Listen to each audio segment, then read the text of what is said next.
Најпрво сакам да ви посакам добри дојде на сите. Се радувам и јас како раководител на фестивалот, но и целиот тим на Филозофскиот филмски фестивал и Филозофското друштво на Македонија. Што ве гледаме во лукав број денеска. Уште повеќе се радуваме што дознавме пред некој ден дека имаме и гости од Библија, кои што дојдат токму само за овој настан. И тука би сакала да ја поздравам професорката Снежана Арџаниева, Таня и низините ученици кои дојдоа специјално за настанот. Значи, драги професори, драги студенти, драги ученици, добре дојдовте на 6-то издание на Филозофскиот филмски фестивал.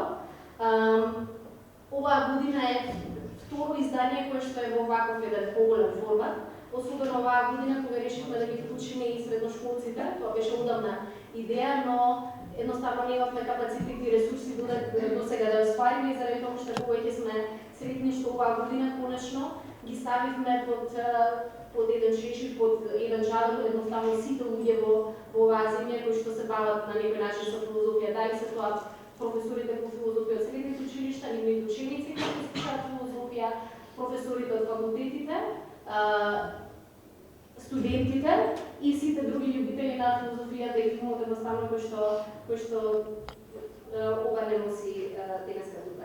Сега она што фестивалот представува, ние го почнавме доста одамна, 2010 година, тоа е веќе 6 години има од сега и почна многу скромно, многу интимно, многу малечко, бивме двајца тројца ентузијасти на Филозофскиот факултет, токму дека почна фестивалот. Тоа беше првата дома на Филозофскиот филмски фестивал, тогаш дури го викавме во диминутивче Филозофско филмско фестивалче, не сакајќи да едноставно да мислевме дека би било преголемо и напред дека ние би може да го инвестираме, но ева 6 години подоцна сме тука.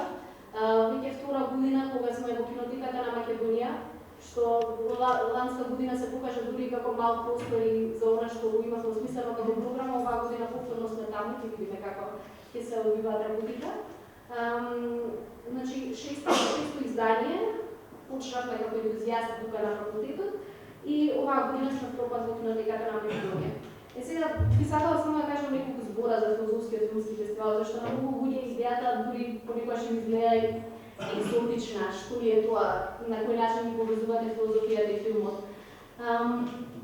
Не е ова некоја сосема оригинална и автентична идеја, значи постојат во светот, не многу, но постојат неколку фестивали кои што се обидуваат на еден интересен, автентичен начин да ги поврзат филозофијата и филмот заедно и да пробаат на еден начин да се помогнат оние две области, како тоа филозофијата да придонесе кон една критичка рефлексија на филмот и на филмската уметност, но и другата страна филмот да ја помогне на филозофијата едноставно како медиум кој што е толку непосреден и толку лесно допира до публиката да можеме оние идеи кои што понекогаш ги ставаме ние филозофите во топос хиперураниус да ги симнеме, едноставно да ги вратиме на каде што им е местото. Токму тоа е водечката идеја на фестивалот. Јас мислам дека филозофијата не е нешто кое што само треба да се прави на академијата или на универзитетите, туку филозофијата треба да биде во нашиот секојдневен живот. И токму затоа е филозофија, филмот како една уметност, седмата уметност, која што е толку податлива и која што едноставно може да биде една представка, еден повод за една филозофска рефлексија. Во денешниот фестивал покрај главната програма во која што ќе имаме 3 филмови, утре отварањето и тука би сакала да ги повикам сите. Во кинотеката на Македонија со почеток во 7 часот ќе имаме францускиот филм Еден маж и една жена на Пол Белуш заедно со професорот Денко Скаловски кој ќе има излагање после филмот. Секако, идејата на фестивалот е токму отворената дискусија со публиката која што е формирана по тоа. Она што го прави ова издание, поразлично од другите изданија на фестивалот, е тоа што оваа година, покрај главната програма на фестивалот, имаме и придружна програма и токму овој настане дел од неа. Всушност, на еден начин кулминација на сето она што се случуваше минатите 2 месеци. На 17 февруари имавме еден убав настан во кинотеката на Македонија. Се оствари соработка со 4 училишта кои што сакам да ги поздравам, тоа се 4 гимназии од градот Скопје, гимназија Торце Николов, Георги Димитров, Никола Карев и Раде Овчевски Корчагин. Тоа беа трите гимназии со нивните професори што вечерва се вика и што им благодарам на соработката која што остварихме исто така и на нивните директорите на училиштата кои што беа доволно отворени да влеземе во заедничка соработка на еден ваков проект кој што се надеваме само еден почеток на соработка исто така на факултетот и на средните училишта во Република Македонија. Но ланската година имавме еден настан на мене за студентите, именно тоа беше работилница за студентите. Оваа година го задржавме тој концепт, имавме работилница за сценарио. Вечерва тука имаме и еден студент, со кој што верувам дека ќе се видиме и малку покасно, кој што беше дел токму таа работилница, тоа беше работилницата од идеја до премиера со магистар наука Чике Бреска, кои што се наши партнери на фестивалот. Но оваа година за прв пат решивме да направиме проекција на видеолектира, како што ние викаме. Оваа година тоа беше големиот диктатор на Чаплин, едно такво време дело од 1940 година, кое што и како потикнува на размисла и во контекст на она што е лајтмотив на годинешното издание, тоа е слободата. Значи, по гледањето на филмот на 17 февруари, професорите имаа задача како ментори на своите ученици да почнат да работат во текот на наредните 3 недели на есеи кои што ќе произлезат инспирирани од филмот на тема Големиот диктатор, слободниот човек во неслободно општество.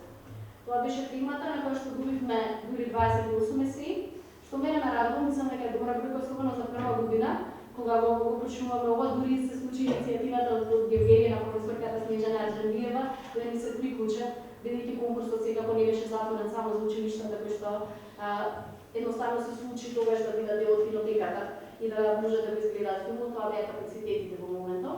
Се надеваме дека понатаму ќе можеме и ова да го продолжиме и да го направиме уште подобро. Но она што следуваше, како што реков, беше конкурсот за најдобар средношколски философски есеј. Го нарекуваме философски како еден спој на филозофијата и филмот. Тоа е една нова гранка во филозофијата, една современа филозофска дисциплина, доста млада. Значи, постои филозофијата на филмот како естетичка дисциплина, но философијата како таква, како еден спој на филозофијата и филмот, се гледа како еден начин на приближување токму на филозофијата и абстрактните филозофски идеи на еден посреден начин кон пошироката публика. Тоа е таа идеја и тој концепт и тоа е токму она што сакавме да се обидеме како еден експеримент за прв пат оваа година да го направиме на Филозофскиот филмски фестивал. Конкурсот беше анонимен, значи дури жири комисијата која што вечерва тука за нас и која ќе почита одлуката, не знаат кои се точно студентите, односно учениците кои што ќе ги добијат наградите вечерва, само јас сум единствената што има списокот овде, значи во едната страна се проявите, како што е пријатно да видат и како што беше предадено на жири комисијата досието со есеите на учениците, од другата страна се нивните лиња. Така што вечерва за прв пат сите заедно ќе дознаеме кои се трите првонаградени есеи и ќе ги доделиме наградите. Сега во овој контекст сакам секако да ги споменам луѓето кои што ни помогнаа да се случи ова 6-то издание на фестивалот. Ние го правиме доста алтернативно, доста на некој герила начин, сите сме тука аматери и волонтери кои што се вложуваме со цело срце едноставно во ова, затоа што тоа е она што сакаме да го правиме, сакаме да бидеме заедно едноставно да сподобуваме. И мене ме радува што увезимавме со нас на овој брод и дека заедно идуваме кон едно убаво место, кое јас така да одбивам. Оние што ни помогнаа да го оствариме 6-то издание на Филозофскиот филмски фестивал оваа година, за прв пат ни се приклучи град Скопје како институционален покровител на фестивалот, што веќе доби на едно поинакво значење. Станува фестивалот очигледно веќе еден културен белег на овој град и се надеваме дека тоа ќе остане така. Значи градот Скопје како институционален покровител, потоа ги имаме како партнери Филозофскиот факултет, Универзитетот Свети Кирил и Методи, заедно со уште од самите почетоци, лојалност останува. Оваа година добивме дополнителна поддршка. Може би не сме тука во овој простор каде што беше првата дума на Филозофското филмско фестивал, што тогаш, но врската постои со Јасмина Наумовска, која што е нашиот координатор од фестивалот, постојано се делимо се работуваме за тоа да се случи овој фестивал. Од минатата година секако имаме кинотеката на Македонија, кој што ни се огромна подршка во секој смисла, со тоа што ни отстапија салата, за да ги правиме проекциите, со тоа што ни помогна технички во однос на донесувањето на филмовите во однос на нивната обработка и сето она што подразбира да имаме квалитетни филмови на фестивалот. И од оваа година на моја огромно задоволство, тука го имаме представник од исто деска, Александар Трајковски. Од оваа година наши партнери и пријатели се Универзитетот за аудиовизуелни уметности и Европска филмска академија из Париз и Нју Йорк. Особено ме радува ова затоа што тоа беше онаа алка која што мислам дека не достигаше на фестивалот. Имавме оваа филозофска страна со филозофското друштво на Македонија како организатор на оваа културна манифестација, но ми фалеше на филмскиот дел на некој начин. И толку оваа соработка меѓу Универзитетот Свети Кирил Методи и филозофскиот факултет и од друга страна Универзитетот за аудиовизуелни уметности ЕСРА, толку мислам дека тоа е она што го прави таа комплементарност меѓу филозофијата и филмот и ја материализира на еден начин една ваква соработка и една ваква подршка. Јас сум безгранично благодарна за сето што го направил. Како дел од таа соработка беше и Ана Опачик, магистар Ана Опачик од ЕСРА, која што направи прекрасна работилница со студентите, тоа беше работилница за сценарио. Тука и ви кажем малку за тој конкурс, за жал оваа година изгледа беше малку преамбициозно, но наредна година, веројатно од пунктите што ќе ги научиме оваа година, ќе го адаптираме концептот.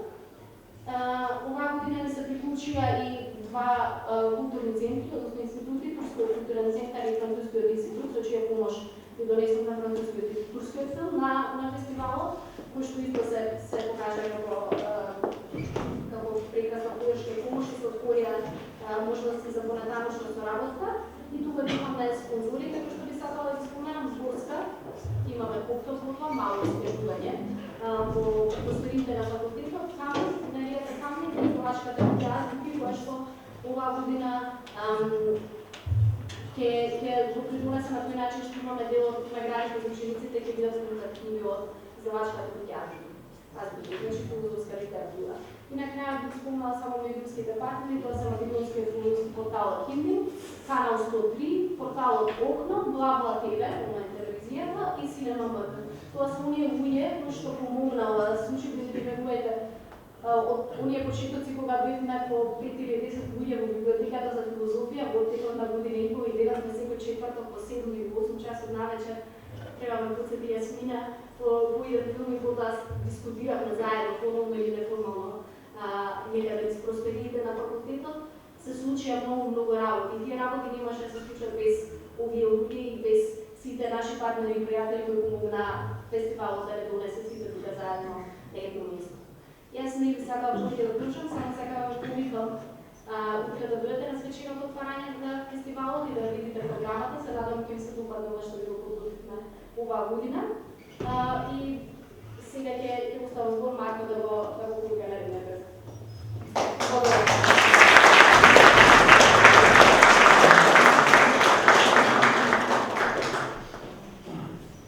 Прво, мало на Ана за вако прикладен и би рекла работител говор. А сега би сакал да го повикам во името на Институтот за филозофија и професорот доктор Ристо Соломш.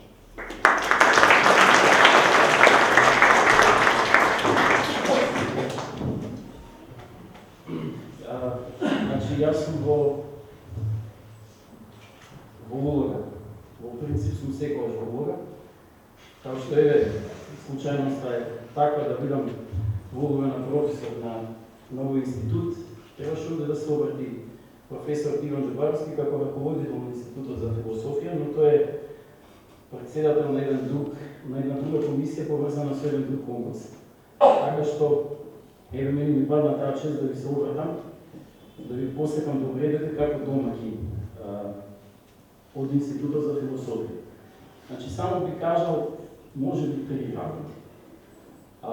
Првата ќе се однесува во однос на тематот на овој есеј, втората ќе се однесува на самиот принцип на есејот, концептот за него на наградување од философска перспектива и третото, занимавањето со философија на овие луѓе што пишуваат есеи, што во одреден период од живот се занимаваат со философија. Значи, во однос на темата, тоа само покажува колку философијата си игра со случајот. Затоа што пазите како наслов, големиот диктатор, 2 точки, слободниот човек во неслободно општество.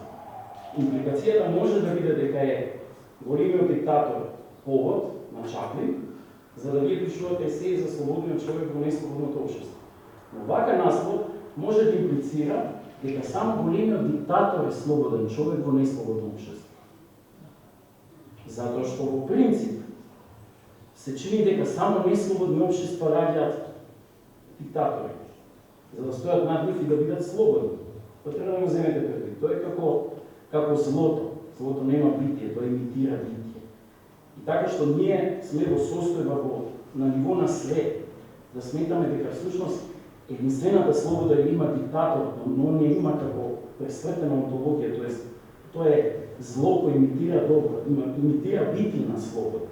И затоа диктаторите се слободни луѓе само во неслободни општества, но секогаш онтологијата на нивната слобода е таква што всушност покажува дека тоа е една искривена слика и една искривена лага. Но неслободните општества или општествата на неслободни луѓе раѓаат големи диктатори и воопшто во принцип свеста на диктаторство. Така што гледате играта на случајот поводува една ваква поговорка. Второ, во однос на пишувањето есеи и наградувањето на есеи. Во принцип, тие што ќе добијат награда, секоја чест. Тие што ќе добијат награда, не значи дека напишале полоши есеи. Значи, имате го тоа предвид, ви го кажам, за да не се обесхрабрите. Бидејќи сте на возраст во кој што може да го обесхрабрува се оти на 18 години сме најсилни, но тоа сме најсилни затоа што сме во основа најкрепки дошли. И затоа со правилно одбранен механизам дека сме најсилни. И се може да обесхрабри, и се може да скрши таа крепост. Затоа не се обесхрабрувате. Значи, во принцип, секојаш комисиите се за оценка се компетентни, составени од професори и доктори. Но тоа е сепак еден контекст. Контекст на тројца луѓе со своји афинитети, со своји начини на гледање на нешто. И во одреден контекст проценуваат одредени есеи дека се најдобри. Тоа не значи ништо. Друга комисија може би донела друго. Значи, имајте го предвид тоа за да продолжите да се занимавате со философија. И сега затоа водам кон третото, поврзани се работи. Значи, тргнахме од слободата на почетокот од темата на есеот, па пројдовме за концептот на наградување на философски есеи, бидејќи философскиот есеј знае да биде многу да прими лица на повеќе форми. Некој е поексактен, некој е, да кажеме, послободен, кокетира со уметнички форми и со уметнички манери. Имате во историјата на философијата различни начини напишување. И сега водам кон она за философијата. Оти многу од вас кои пишувавте есеи, знам каква е ситуацијата. Јас би сакал да многу од вас што пишувавте есеи да се запишат на катедрата по философија. Не, па да играме заедно роли на професори, роли на студенти. Играме роли, во еден театар кој почнува со еден чин и завршува на крај главно со крвав чин, не може да го избегне. И тоа е прилика театар. Затоа играме роли, затоа треба човек да внимава со роли. Јас би сакам, но знам дека многу од вас ќе се занимава со наука, доаѓаат од гимназијски студии. И цел живот ќе се занимават и ќе го проучувате она како на светот. Светот има систем, науката прави повеќе системи, затоа е успешна, го парциализира целиот систем на светот, помали системи.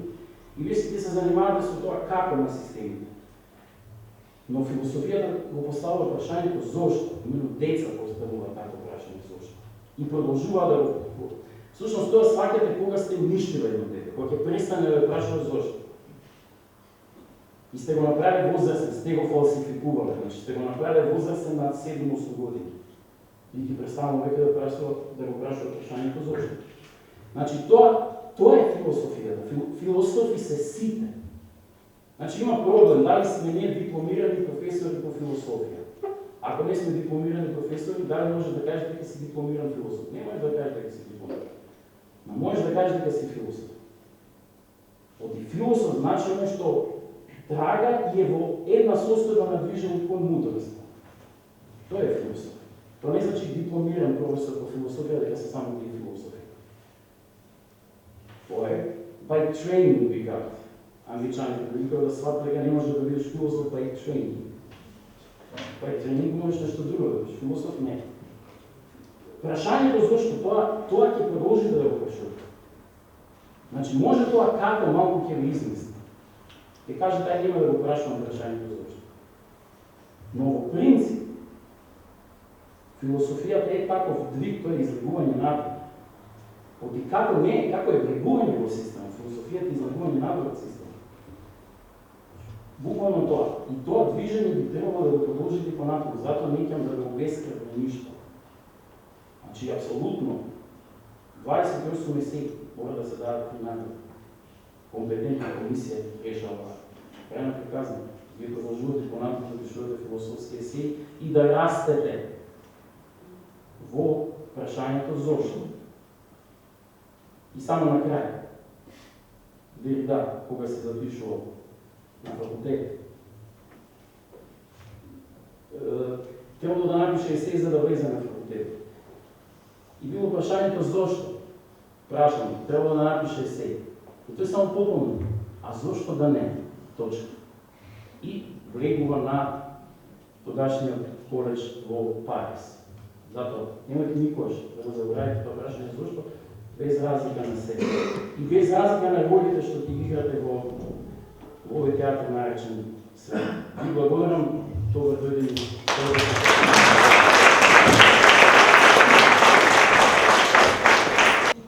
Во интерес на филмот и филозофијата, со тоа што кажам дека некои не го разбираат на филозофија и филм.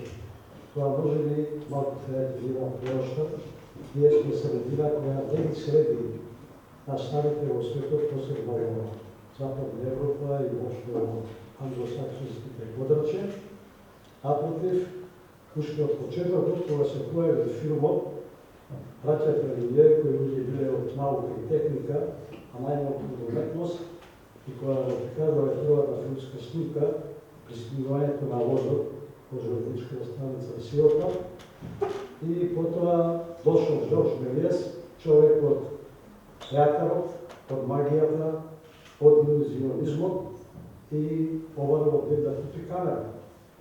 И таткото на браќата Люмиер рекол, слушај, ова нема перспектива, немој да трошиш пари. Што значи, кој би можел да биде тој што ги говори за филмот и филозофијата?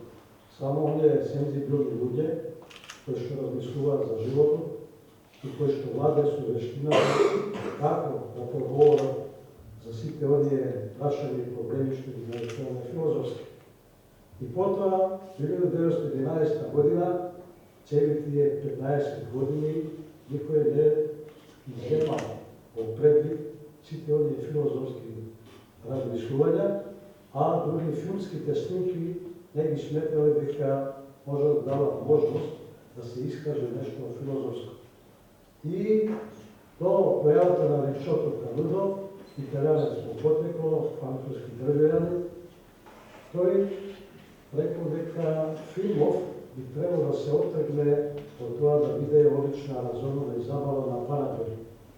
И се прашал дали може филмот да искажува нешто повеќе и помалку, отколку екзотични предели, кои филмските сниматели одделе по светот и чисто заради профит, што и до ден денес остава, тоа е невиновно со филмот индустрија. Но Ричото Канудо рекол, а сепак филмот и овие подвижни слики, живи слики, имаат голема можност.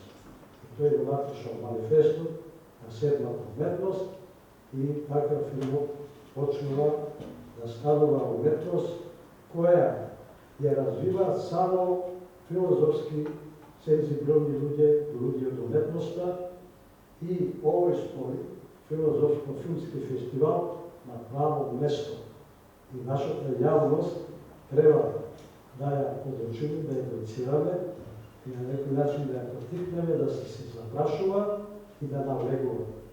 Инаку сите фестивали денес од А категорија, да го земеме најстариот филмски фестивал, Венеција, францускиот Кан, германскиот Берлин, а тоа се фестивали кои што се малкине практично филозофски, бидејќи таму се одбираат филмови во светската продукција, може да имате годишно 5000 филма, ама од тие 5000 филма 100 можат да се земат по некои критериуми кои ги биле како уметност, а овие фестивали од тие 100 филма ќе ги одберат оние во кои што имате токму тие филозофски теми и прашања и така натаму.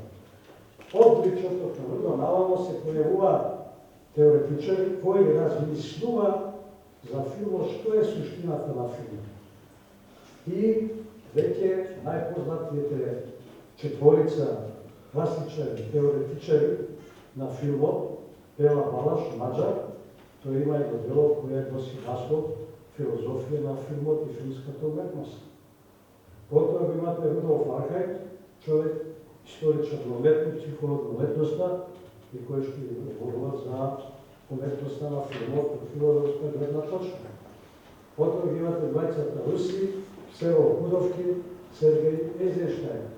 Ние ги сметаме класици затоа што нивните искази и тврдења до ден денес важат и класици, значи дека и некои важи дека секој што сака да се бави со филм, не одмиени се овие четворица. Така, денес практично односот помеѓу филозофија и филм е следниот. Од една страна имаме теоретичари кои размислуваат, промислуваат за филмот, кој е неговата суштина. А тоа значи, по што ќе се разликува од сите видови уметности. Од телевизија, од фотографија, од интернет, од сликарството, од ленарството, од архитектурата, од поезијата, од романот, од театарот. Што е тоа посебно специфично? И веќе во 50-60 година 20 век се напушта гледишното на Ричард Канудо дека филмот е синтеза на претходните уметности. Тоа е популарно гледиште, кое 90% така зборува за филмот, меѓутоа сериозните теоретични мислители, а да споменеме режисери, веќе така не размислуваат, него велат. Филмот треба да го гледаме како посебно битие. Тој термин филозофски, најосновниот онтолошки и онтички го зајаден. Значи, треба филмот да биде посебно засебно битие. Како? Да се отвори музиката. Зошто? Затоа што музиката на филмот е само додатен дел, кој во филмската индустрија е злоупотребен и ќе почнете Джеймс Бонд, па го имате Бетмен, па го имате Супермен, па ги имате не знам кој, и цело време од почетокот до крајот музиката вас ве држи во тензија и ги побудува чувствата. А суштината на филмот е живата слика со звуците, бидејќи тоа е што? Одраз на реалноста. И така, овие теоретични мислители мислат дека филмот е во потрага во својата уметност. Значи, тоа не е дефинитивно, отворено е. Оваа отвореност ја дава можноста на филозофи, филмачи и синеасти филозофи, како тој стои да го направи во една синтеза. Па сега да не дорам, да кажеме некои примери. Па ете го, големиот синеаст Ингмар Бергман, која филозофија стои за неговиот филозофски опус? Па филозофскиот правец е екзистенцијализам, заедно со психоанализата на Зигмунд Фройд.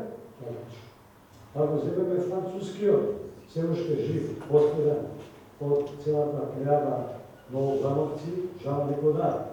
Која филозофија стои за неговиот опус? Екзистенцијализмот, по-конкретно Жан Пол Сартр, практично. Андрей Рублев, односно Андрей Тарковски, што стои? Па православната филозофија стои за тоа. ако ги гледате неговите филми, пошто тоа прави и така натаму.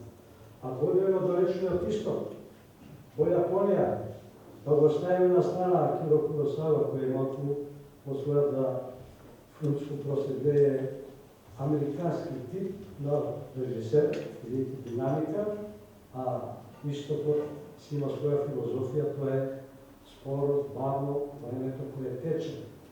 И таму го имате на Кензо Мизогучи, кој има 80 филма, некои се ги изгорени, изгубени, меѓутоа таму е застапено зен-будистичката филозофија.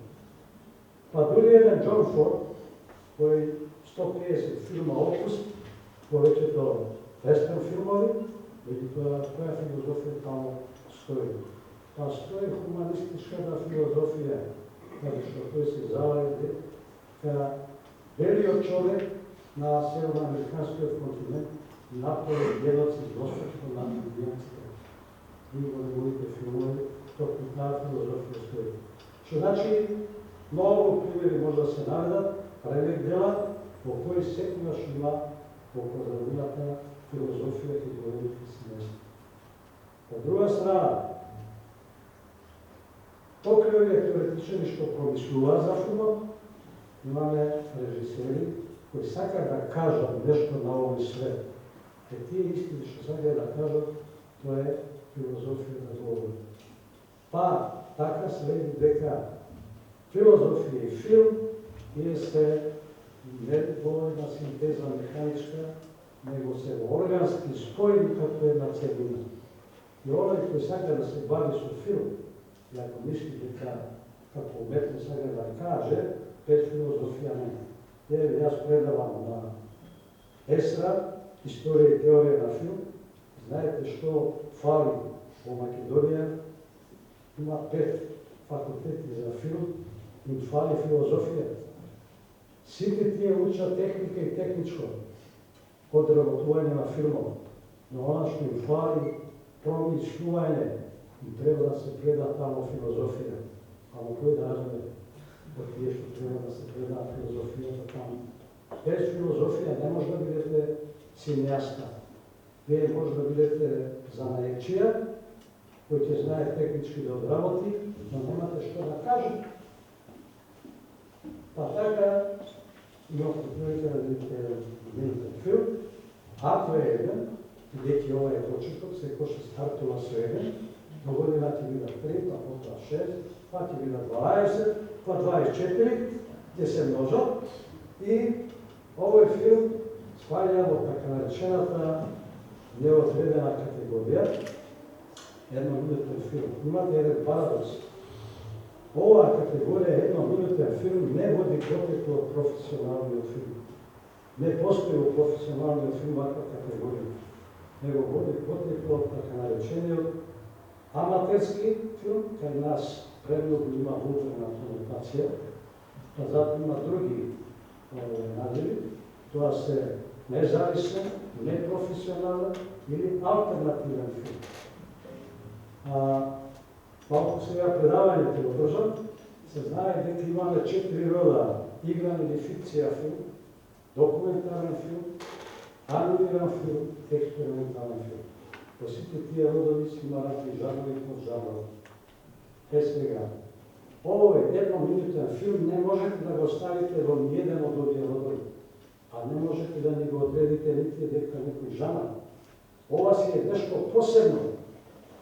И тука едноминутниот филм дава можност за филозофски идеи да се произнесат.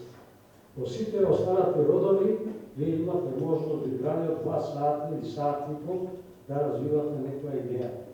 Во документарниот филм исто така може да развивате. Во анимираниот или во експерименталниот. Но во едноминутниот филм, тоа што би рекол Хегеловски, чиста идеја. Овој филм како сега од моја страна како човек кој се бави алтернативно со филмот и предавање на филмот би се толкува. Се до овој момент на крајот, кога прекинува музиката, ако траеше до крајот на филмот, ќе испаднеше као некој музички спор, некој бенд и овие слики се еден вид илустрација на музиката, но видиш сречно авторот го одбегнал тоа и сега не може да се смета дека е музички спот. Второ, се гледа, погледав по трипат разгледа, и се гледа точно кадрот, билешка, и след тоа може да се толкова се вика во теоријата на филмот субјективен кадар. Некој се гуля и гледа.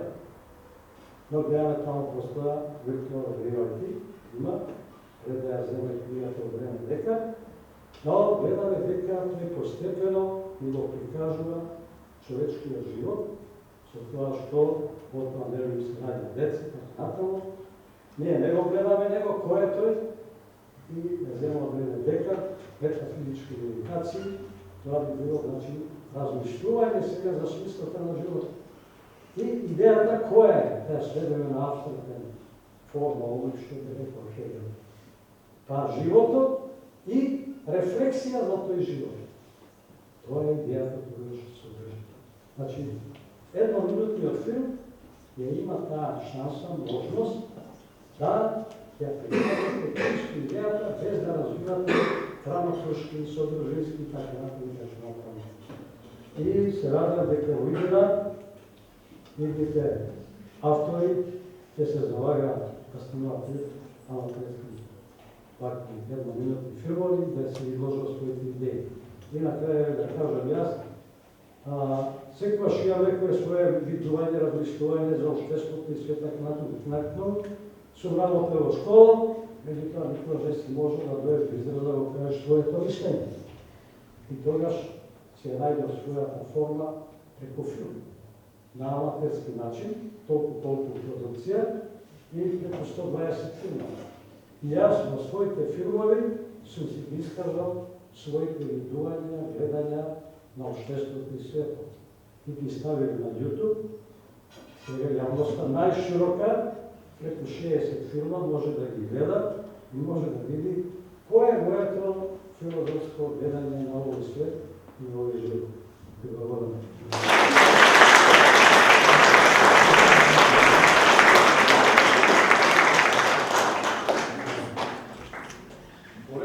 Сега ќе почнеме со церемонијата на доделување на наградите. Најпрво ќе биде доделена наградата за едноминутниот краток филм, за тоа повеќе ќе ни каже Ана, а потоа ќе бидат прашања награди. Значи, много издание, како што претhodно споменав, имавме два конкурси, едниот беше на студентските, другиот беше средношколски конкурс за кој што веќе некој славен спомнувавме. За жал, како што реков, се покажа дека може би идејата со студентскиот концерт имавме работилница на почетокот, тоа беше на 4 март, во одборот на факултетот. Тоа беше работилница за сценариот, која што требаше да произлезат филмови во наредните неколку недели, да ги имаме на фестивалот. За жал, не добивме доволен број на филмови, за да можеме едноставно да имаме жири комисијата и да направиме некоја одлука. Но филмот што го добивме овој филм што го догледавте на Андреј Богатиновски, и покрај тоа што конкурсот пропадна, ние како филозофско друштво на Македонија и филозофски филмски фестивал како културна манифестација сепак решивме да го наградиме не само за тоа што беше тоа единствениот филм што го добивме, туку поради квалитетот на филмот кој што велите да го погледнете. Тоа беше она што го кажа професорот Стефан Сидовски и сакаме тоа да го уважиме на еден начин и сакаме Андреј Богатиновски, тоа е студентот, да дојде да продолжи понатаму да сузава како во филмот, така и во студијата.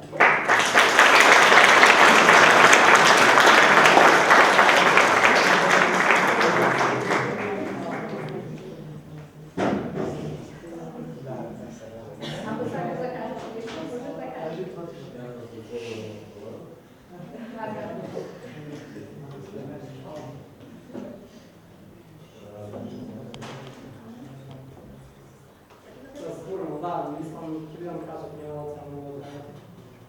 Прво, накратко околу идејата на филмот, професор Цировски нешто спомна.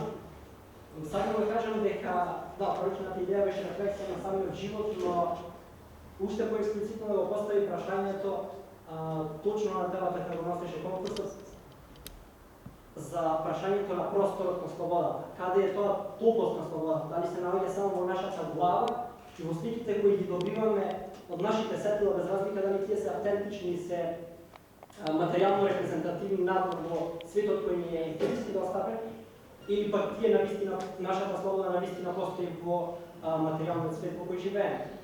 Очигледно филмот не дава такво прашање, но го поставува прашањето, препостава прашањето кое самиот Рене Декарт го пишува во првите две медитации на неговата книга. Оно што сакам друго да го кажам, во однос на самиот процес на филмот, прво сакам срдечно да го поздравам, да поздравам обидот за конкурс, за реализација на еден ваков конкурс, бидејќи беше многу потребен и знаете како беше потребен, посебно на нашиот институт кој е поврзан со не само со филмската уметност, туку со другите уметности, да би можеле на филозофски начин да ги представиме нашите филозофски сваќања на концептите кои веќе постојат и нашите лични доколку се развиваат со нашето созревање, можем да го наречем. И да кажам дека се надевам дека од наредните години ќе има поголема прифатеност на работницата и успешно реализирање на следниот конкурс.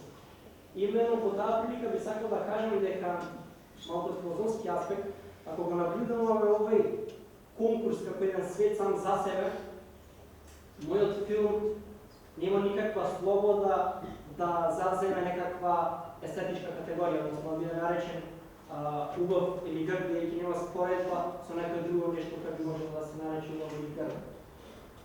Бидејќи е скратена можноста да има слободна волја, односно да одлучи дали ќе биде добар или грд, сакам да кажам дека импликациите на тоа нешто е дека би било фер да го прифатам оваа награда, но бидејќи тоа би било премногу да расподелиме културно, би сакал да предложам ова паричната награда да се донира во некои цели кои понатаму да одлучиме каде би може да додат овие средства. Со надеж дека следната година ќе има конкуренција и успешно реализирање на овој филм, се надевам дека некој тогаш би можел со отворено срце да прифати награда. И благодарам.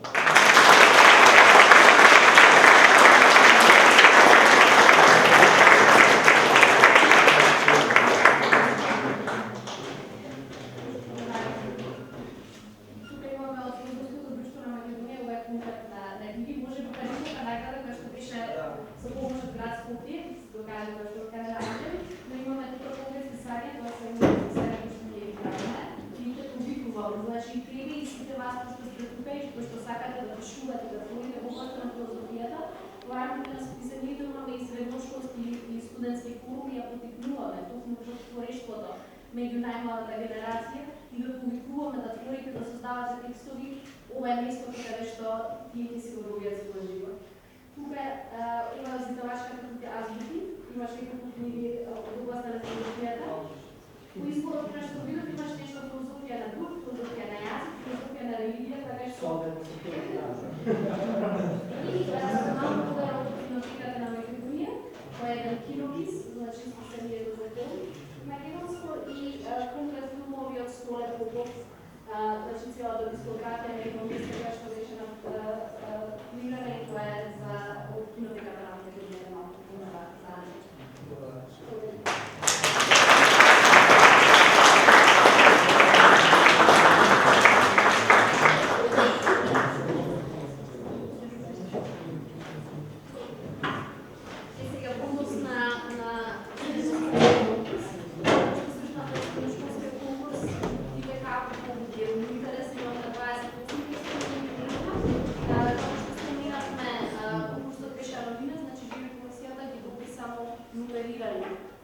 текстовите. Единствено, пошто имаме, значи, тука е листата на всушност секој број од оние текстови кои што им беше доделено живи комисијата на получени припаѓа, така што вечера ја го знаеме сите кои се тројцата првонаградени ученици, но во оваа прилика прво би сакала да го повикам представникот од Десна, господинот Александар Трајковски, да ни каже малку за она што е практично главна награда на конкурсот, а тоа е едногодишна стипендија на универзитетот за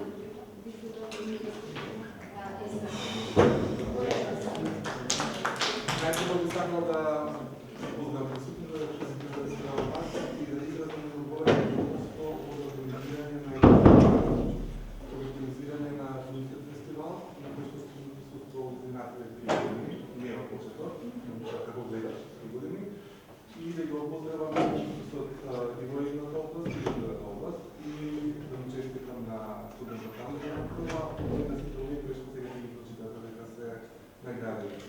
Многу ме радува што се пристигнати 28 сега што кажавте, што значи дека во средношколската популација имаме изблици кои што ветуваат. Верувам дека сите се напишани на едно квалитетно ниво, кое што го создава комисијата и оцени меѓу најдобрите, но како што рече и колегата, најдобрите прашани кои сте најдобри. Во секој случај, наградата што ќе ја дојде Универзитетот за аудиовизуелна уметност се состои од едногодишна стипендија во висина од 2000 евра на било која од насоките кои што се застапени на нашиот универзитет. Тоа се насоките за филм, кој што е поставам најблизо до оние што сега присутни, до театар, танц и музика. Така што на овој начин универзитетот ги отвори своите врати за сите оние кои што се заинтересирани, кои што имаат предиспозиции, кои што имаат желба да се занимаваат со некои уметности. Во Македонија постојат повеќе универзитети, меѓутоа овој универзитет е насочен и предизвикуван токму за овие уметности и само за уметностите. Од моја страна, им честитам на академите, наградите кои што ќе се додадат, бидејќи не знаете за кого се станува збор, на академите јас ќе ги повикам да дојдат во просториите на Универзитетот Искра во петок во 13 часот, каде што ќе им биде додаден ваучерот со кој што ќе може понатаму да располагат како што сакаат. Ви благодарам што има смисла.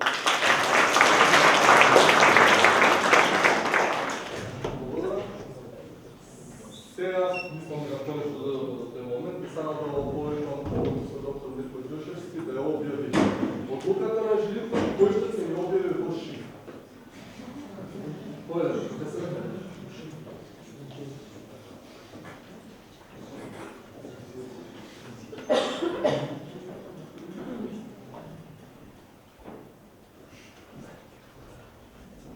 Добро вечер на сите.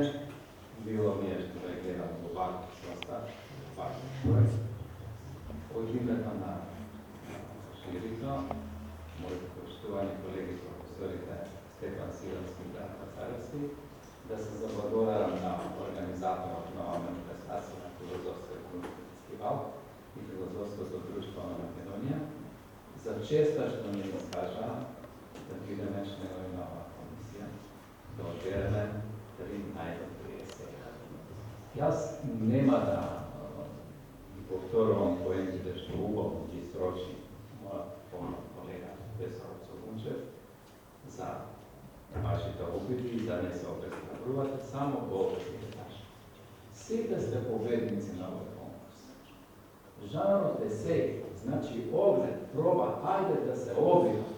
Знаете кои се нашите најголеми неуспеси, најголеми поради во животот?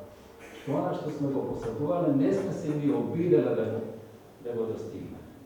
Направите оглед. Пробајте.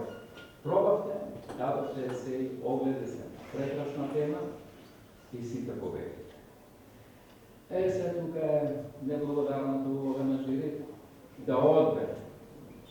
Јас ви порачувам на сите и на наградените, и на останатите што учествуваат, сите 28 да продолжите со пишување, со вашите обиди, со вашите трагања.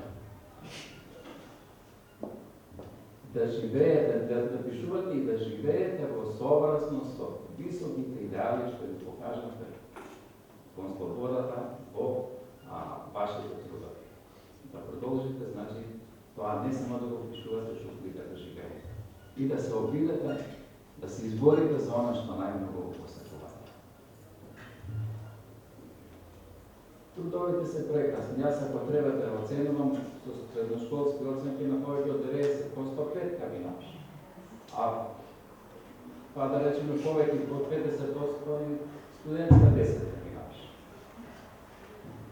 Сега повеќе за тоа нема, моментот на пандемија се повеќе распекне. Јас ја прекинам таа тензија со читање на оваа.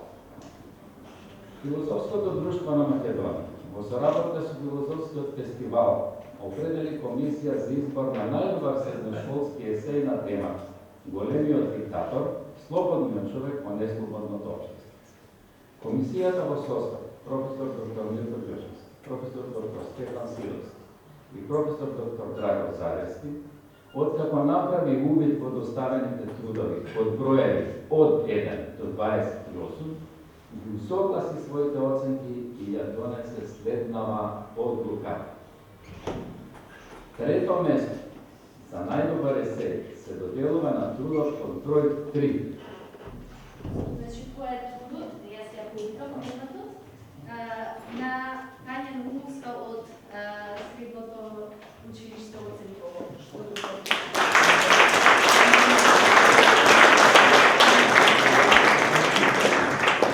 Може би медицината професора Гожана Сумова да е неизбитно. Тања Наумовска не беше на училиште, имам информација дека е настигната, дека е температура и за жал не може да биде присутна, многу ме жала. Пресречна.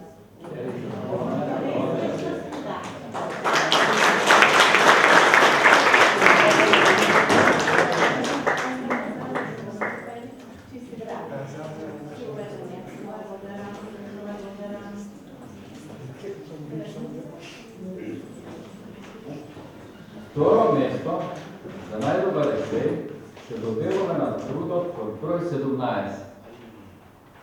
Трудот од број 17 е Живко Атанасковски од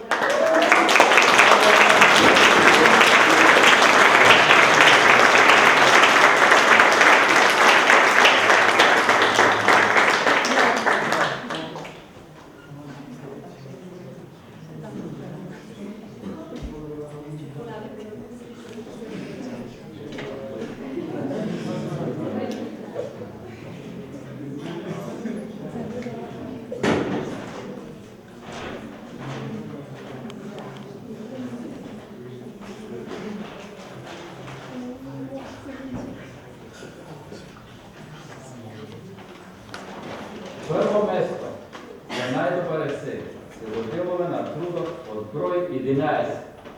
Трудот од број 11 е трудот на Анастасија Јуковска од Раде Јовчевски Кршајски.